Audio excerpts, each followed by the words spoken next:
परतवाडा लैंगिक शोषण प्रकरणी आरोपी अयान अहमदसह 6 आरोपींना अटक केली गेली। पोलिसांनी 4 जणांना चौकशीसाठी ताब्यात घेतलंय। पोलिसांनी आतापर्यंत 5 मोबाईल जप्त केले। आतापर्यंतच्या तपासात 18 व्हिडिओ आणि 39 फोटो पोलिसांच्या हाती लागलेत। त्यामुळे आरोपी अयान अहमदसह 6 आरोपींना अटक करण्यात आल्याची माहिती ही सध्या समोर येते। परतवाडा लैंगिक शोषण प्रकरणी ही कारवाई करण्यात आली आहे।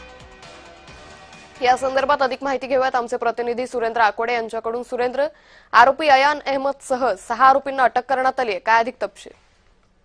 नक्कीच अंकिता, खरं अमरावतीच्या परतवाडा येथील लैंगिक शोषण व अश्लील व्हिडिओ व्हायरल केल्याच्या प्रकरणामध्ये जर बघितलं तर आतापर्यंत मुख्य आरोपीसह 6 आरोपींना अटक करण्यात आलेली आहे। तर पोलिसांनी इतर 4 जणांना चौकशीसाठी देखील ताब्यात घेतलं। त्यांची चौकशी जी आहे ती सुरू आहे। घटनेचा तपास प्रभावित होऊ नये म्हणून इथे 6 पोलीस नियंत्रक जे आहे नियंत्रण कक्षाला जोडले गेले आहे आणि हे जे आरोपी आहे यांची चौकशी या ठिकाणी सुरू आहे। यांच्याकडून जे मोबाईल जप्त केले त्यांच्यामधला जो डाटा आहे तो त्यांनी डिलीट केला।